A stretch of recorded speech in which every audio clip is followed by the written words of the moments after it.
Hey gamers, James from Games of James. I'm James, you're you. Now that introductions are over, let's get to the games. So this week I wanted to do a video in celebration of Cyberpunk's new release for the next gen systems and their latest patch, which fixes a whole bunch of different issues with the game. I've been loving it. The enhanced graphics are really good. The gameplay is significantly better, and those horrifying fever dreams of glitches have been brought down to a minimum. But with that, I was thinking about this video and I was wondering, should I do it? It's kind of cheesy just to do a video in honor of a game patch, but I was driving down the Hudson Highway and I saw a electronic billboard for a hospital that said, "We are #1 in the country for replacement hips and joints." And I realized, oh, wow, the cyberpunk future is upon us. So with that, these are games that I found because I was looking for OSR minimalist cyberpunk games, ones that you can play very easily online or with younger or less experienced players. A couple of them I have found because I did a search for cyberpunk at the Exalted Funeral website. And just as full disclosure, I am not connected to any authors or websites, and I purchased these with my own money. So with that, let's start with Dancing with Bullets Under a Neon Sun. This is a extraordinarily interesting game. I got this from Exalted Funeral. I was very on the board about buying this game, but Exalted Funeral sent me a coupon, so, like any true New Yorker, you have lured me in with a discount. The biggest draw to this game is the artwork. If you take a look at this artwork, it is quite interesting. It looks like something that you would see 70s, 80s, like New Yorker magazine or a modern art exhibit.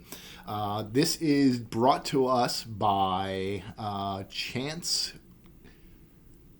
Phillips, Paul Gallagher, and I think I'm going to butcher his last name. Lecty is the artist. Remember Paul Gallagher's name because we will be talking about him a little bit more. The interesting thing about this game is the actual setting. It takes place in a unnamed city. But that's it. They don't tell you what the unnamed city is, other than that you were born here, you will die here. Your generations, your descendants and ascendants have lived here, and there's no escape from this city. But if you take a look, they do give you some weird city information. So this is actually what you're looking at right now is a map of the city. And they give you some details of what this is. The dragon is a flying train without a station or safety measure. Wow. The pyramid, once it opens up and then unfurls like a flower, it's up to a massive concert arena. So this is not a normal world. It's not a normal game world. But other than that, they don't tell you exactly what the city is, where it is. Is it part of the net? Well, no, because they actually have rules for hacking the net.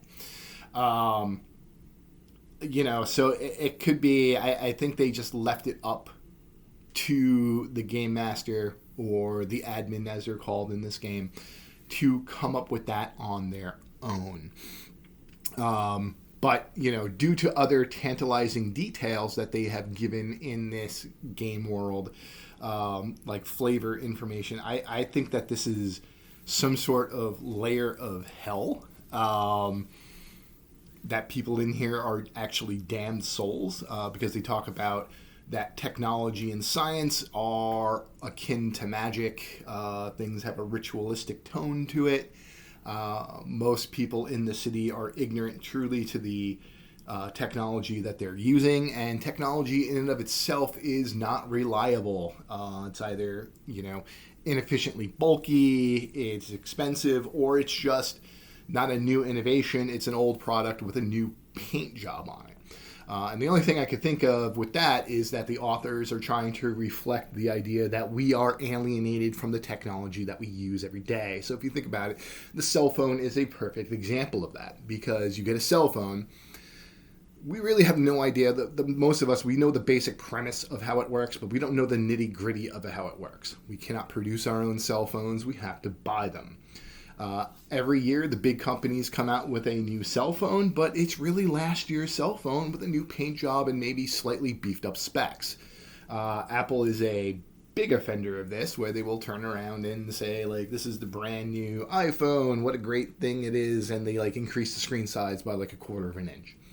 Also, think of it like Nintendo with the Wii versus the Wii U. It's the same thing. It's just that one of it's HD. So with that, let's take a look at the mechanics.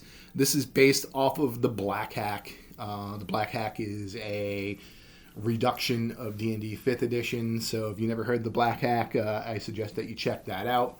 There's a lot of games that have been derived from the Black Hack. And this is one of the more interesting ones.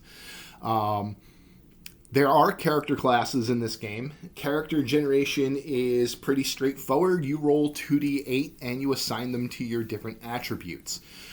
It is not a choice assign. What you roll down, straight down, until you filled out all of the attributes. One thing that's interesting, so you roll 2d8 for the attribute.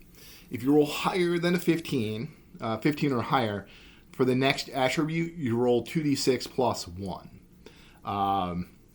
That's kind of an interesting, I guess, way to, make sure that characters are not too powerful. You don't have someone that comes to your table, with a character they made at home with all stats that are 15 or 16.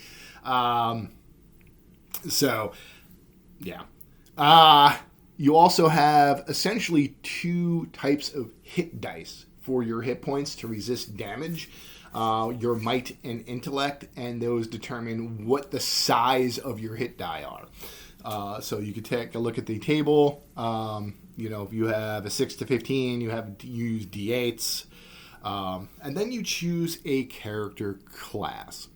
So now the character classes are interesting because they are kind of a skewed take on cyberpunk tropes.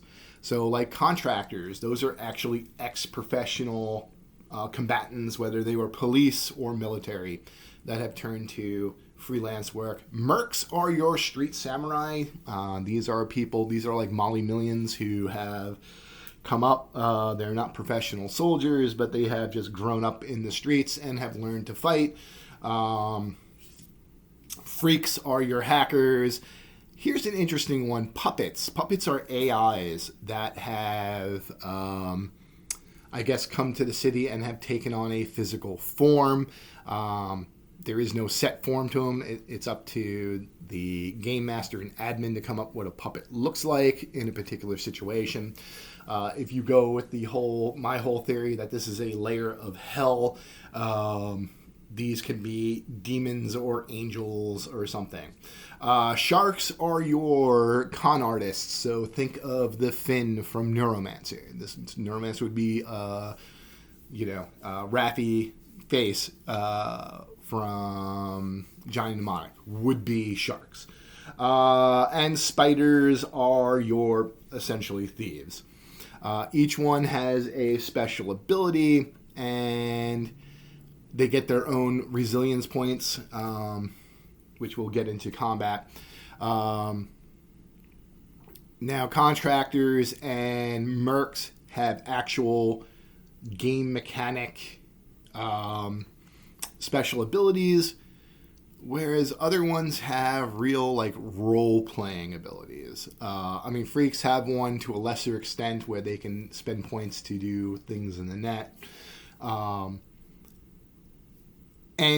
This is a game where this is like a lot of the stuff that I've been reviewing lately. When I first read it, I was just like, what the hell is this? Like, why did I buy this?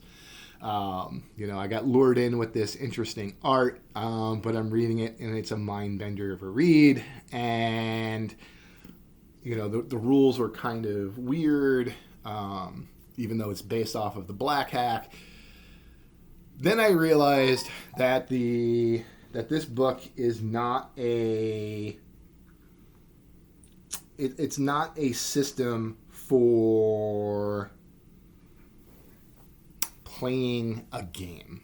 This is a system for telling a story. So like, you can argue that the mechanics of a game are integral to that gameplay experience. Shadowrun, for example, you are rolling a bunch of D6s. That is a constant joke within the Shadowrun community. THAC0, if you are, a second edition player, is integral.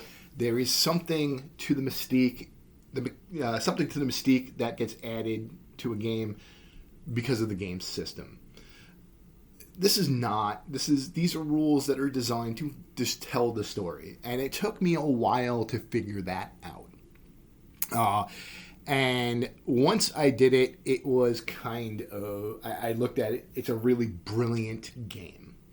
I don't think this is going to take the world by storm. Certainly not. I would certainly not bring this to the table if, I had some new players, new to role-playing, and they said, hey, I want to play a pen and paper Cyberpunk game. I would not start them on this.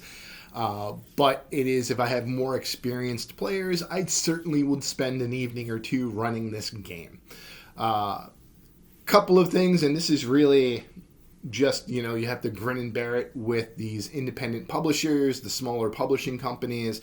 Sometimes you get stuff that the rules aren't as clear as I would like them to be. So like armor grants you more resilience points, but if you use them, does the armor get destroyed? Do they regenerate?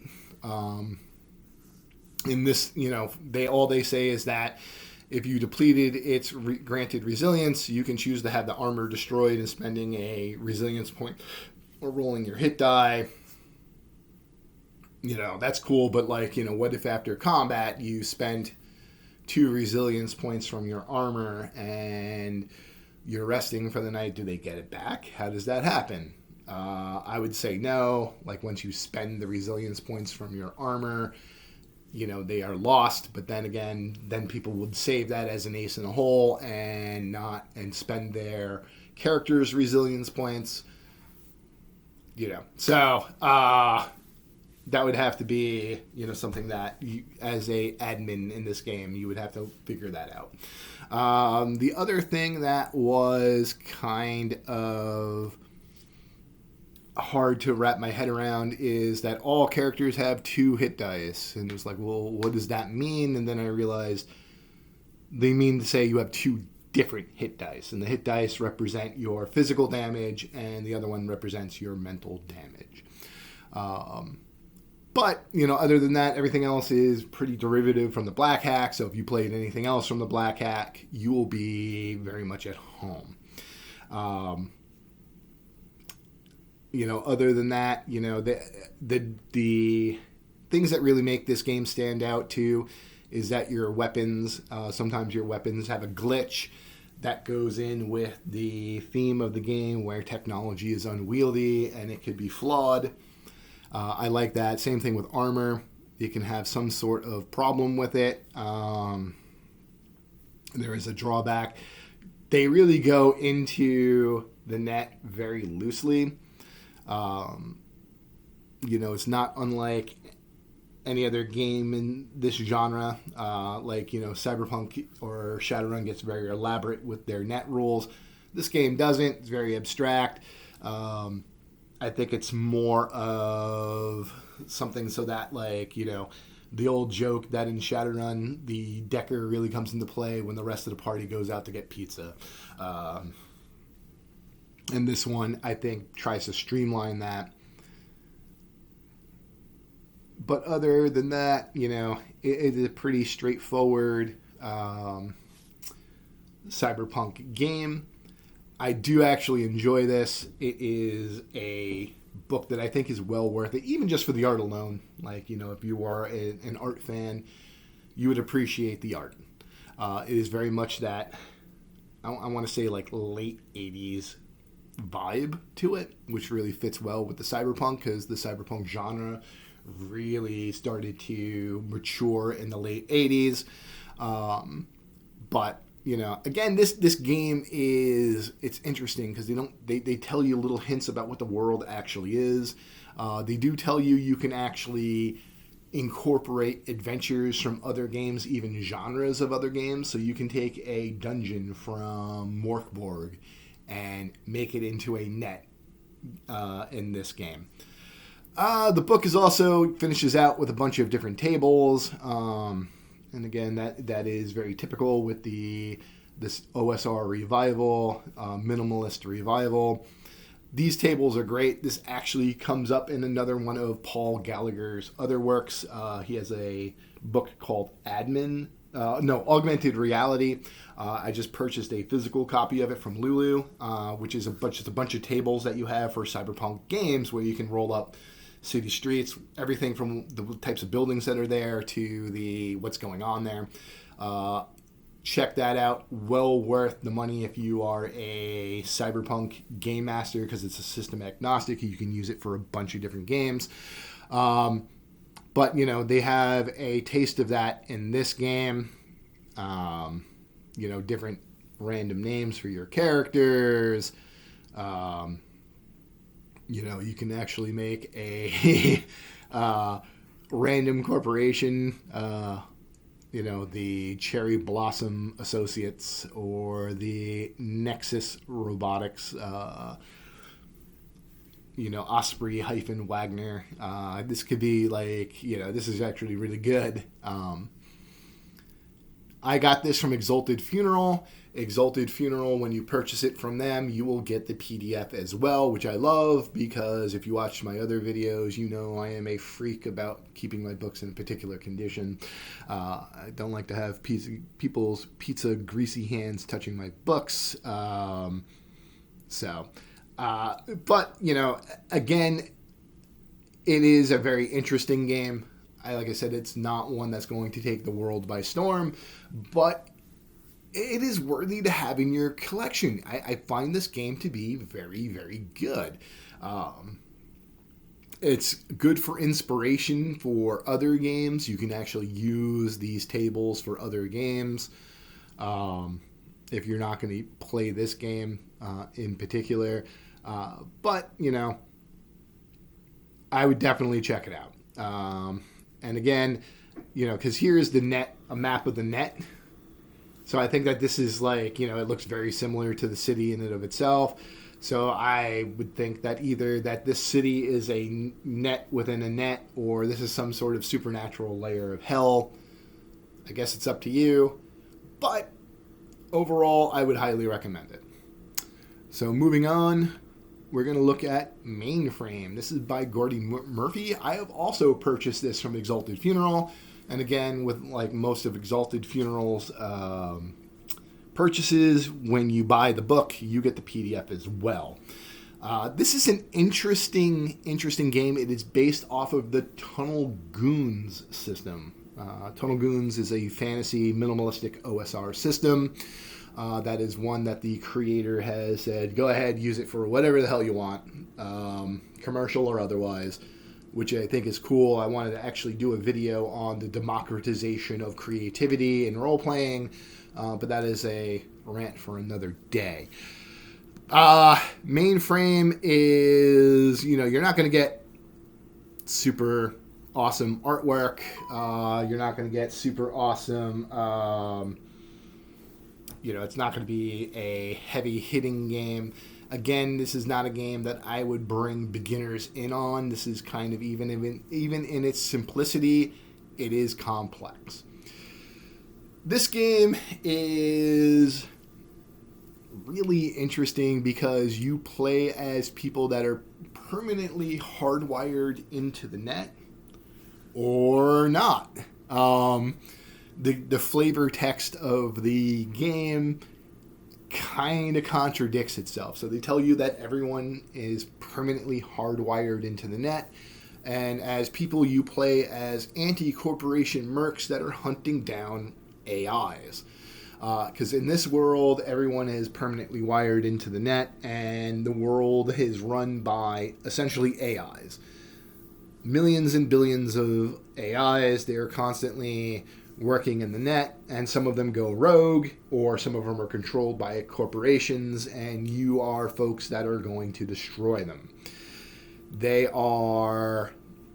It's an interesting premise. The one thing that just kind of irks me is that they're not clear is that if there is a physical world or not, because they tell everyone that you are permanently wired in, a la the Matrix. And then some other ones they say that, and in another paragraph they'll say, no, the net is an augmented reality overlaid the real world, but we're all wired in constantly into this net that's just an overlay of the real world. Kind of, vague. I guess it's up to the game master to determine that.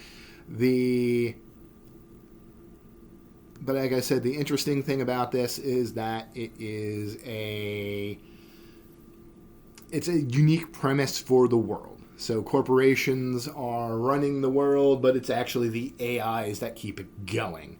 And there is AI on top of AI all trying to make the net run. And because of that, things can go awry. The world can become trippy. It can become super fantastic. It could be melding a bunch of different themes and genres together. And you are playing anti-corporate folks that are abandoning the laws and are going into the net to destroy destabilizing and dangerous AIs. You are not necessarily working for an organization in particular. I guess you would have to come up with the game master about what is motivating your character to go about this, or if you work for an organization, because they tell you that this should be a very anti-corporate game. You are not working for the corporations. And let's take a look at this piece of artwork. We'll see it later. Characters are very abstract. You have, your mod ability, which is how you can, interact with the net. Your sense, which is, and this one is not your perception, but your memory and intellect as well, etc., etc., etc. So you create your characters. This one you do not roll. You actually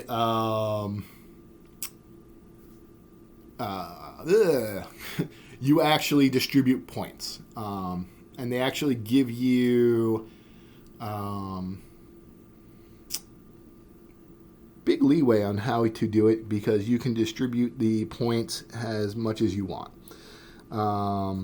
So you get 4 points to assign your stats, but no stats can be higher than 2 at character generation.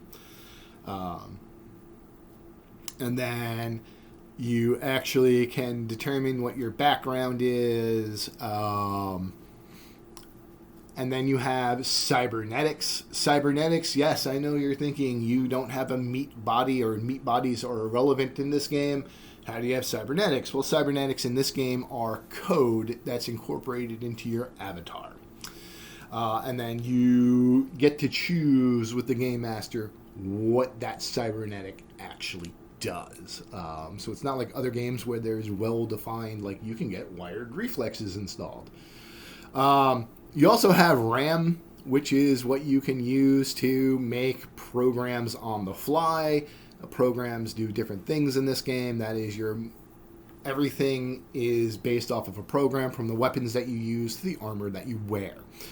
And they give you some examples of what the programs are. And they, you use these for, like I said, everything. You can even create AIs to help you with stuff. But, it's an interesting take. It is, in this game, you're not rewarded with money. Like, money is not an issue here. It is, you get paid in character advancement, gear advancement, or favors from other people. Favors are a reward. They seem to factor heavily into this game. One thing that I do like about this game is that it has this very odd mechanic, and this mechanic is certainly one that I've never seen before. So in this game, you roll 2d6 like any other game based off of Tunnel Goons. And the you roll the dice, but when you roll the dice and you compare the dice, if the difference between the dice is greater than your mod, the mainframe glitches. And it is up to the game master to determine what that actually means. And if you guys rack up 5 glitches during a game session, the net freaks out, and hilarities ensue. There's no real rules for it, but it's up to the game master to determine. In this game too, there's no dying, so if your character dies, you get rebooted. Not unlike Ready Player One. And then, it says here, when you reboot, you uncover a memory from before your life in the mainframe. So, interesting world. This is not really a game that I would run per se.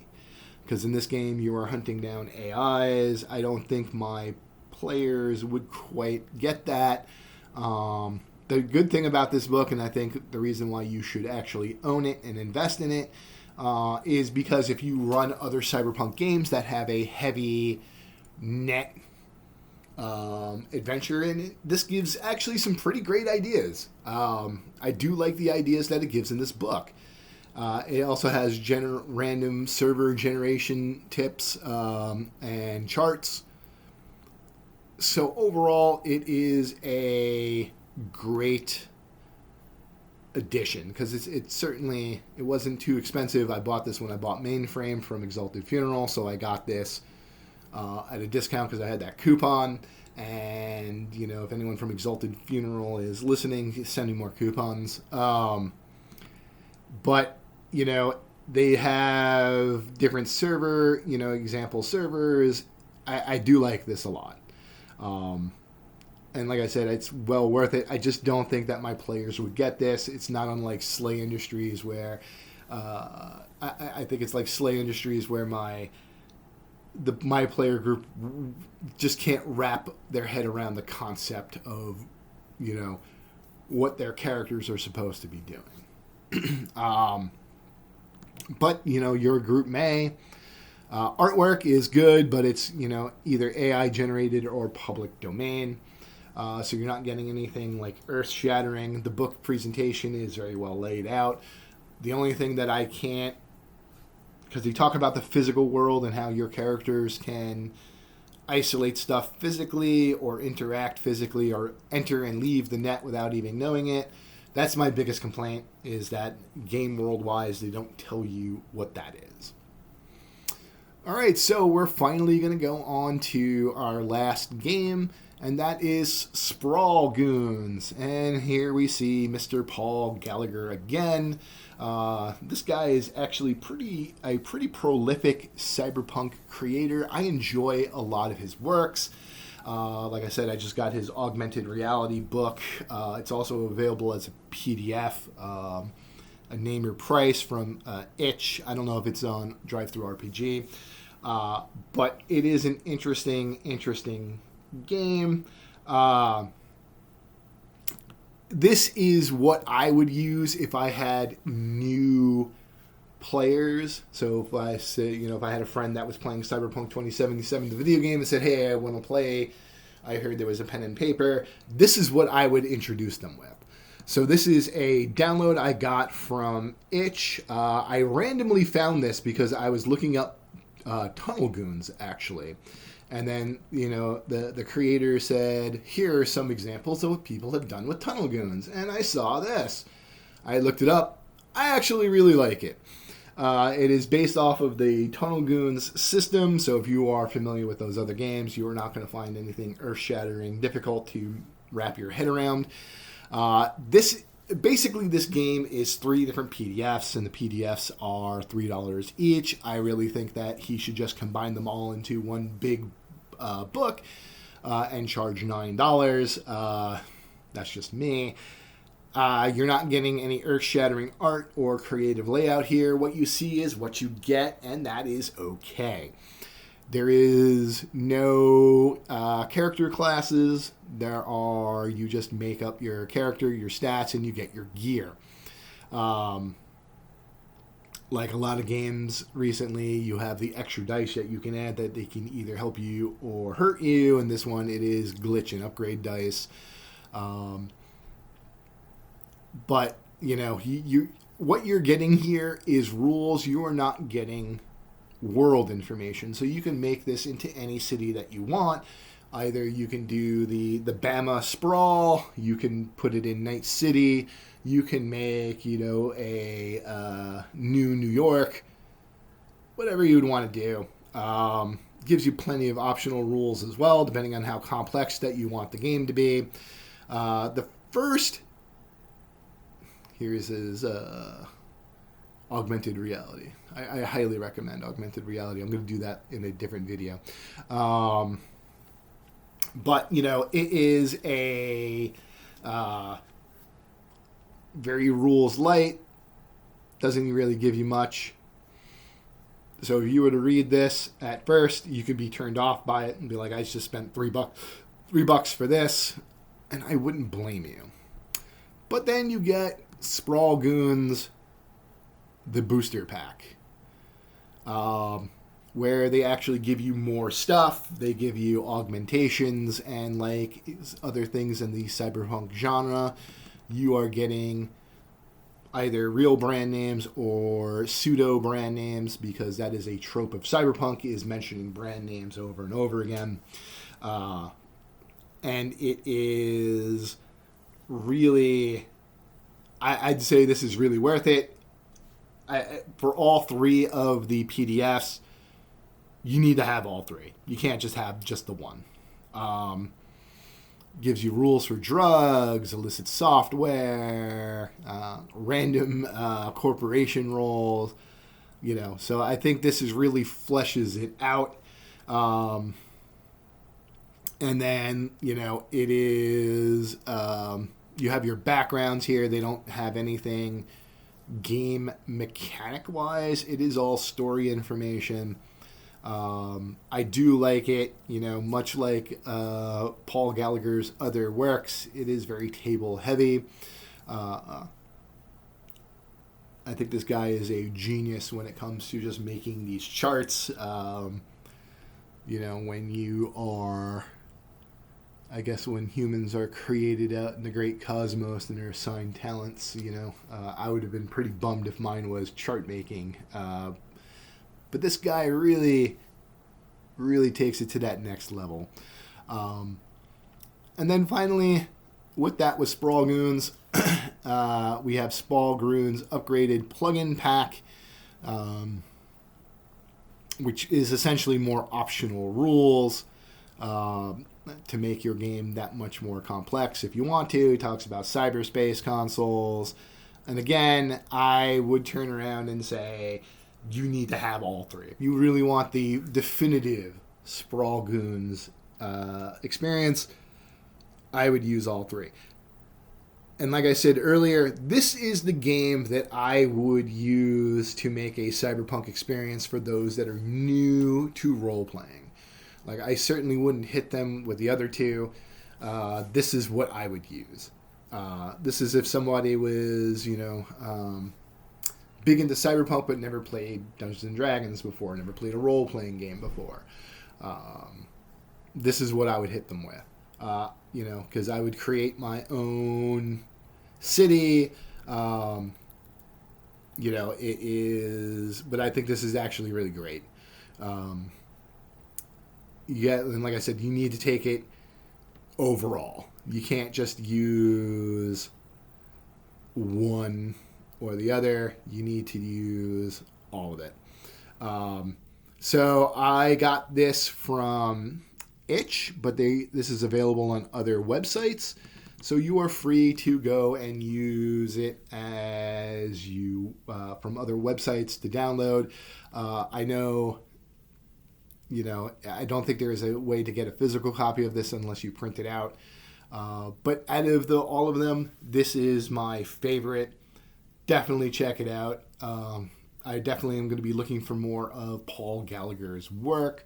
So with that, go forth and be awesome. Have a great week, and I will see you